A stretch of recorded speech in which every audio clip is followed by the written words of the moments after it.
missionaries came to Nigeria, listen carefully, they brought the evangelical dimension of the gospel. But many of them did not have the spiritual intelligence to understand the modus operandi of the kingdom.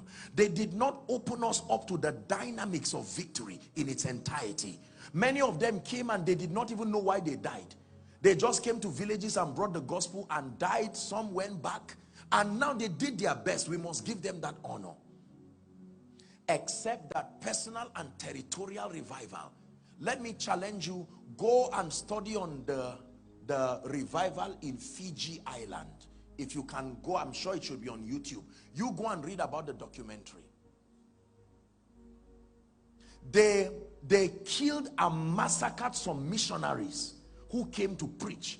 And before one of the missionaries died, I think in anger or sadness, he made a pronouncement over the entire Fiji Island. They laughed it over, shrugged it over, and swept it under the carpet. Many years later, the fish refused to produce from the river. They would plant. There's a documentary. Crops refused to grow. And the people were suffering. And then it got to a point where some prayer warriors said, no, we can't be here. They began to pray. You see, when you don't know what to do, pray.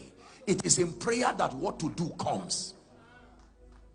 They began to pray, and a prophetic word came that there were legal speakings over that place. Do you know, these people prayed, and some other people, while they were praying, said, don't mind these people, nothing will happen. To their shock, that land remained barren.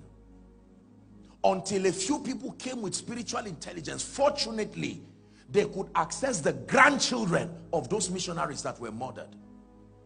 And when that happened, they invited them over. It was a national ceremony where they apologized to them. And they prayed, and the people released blessings on the land. It was not more than 24 hours. Go and find the documentary. Fish from nowhere, different species that were missing, just came out from the river. This earth is mysterious, and there are rules of engagement. Can I tell you, covenants are powerful. Covenants are not emotional. No.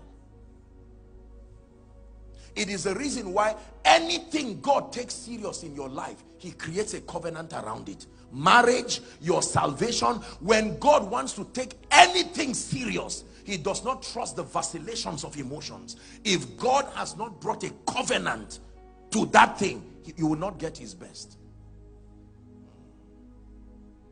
Everything that God takes serious, he connects to covenant.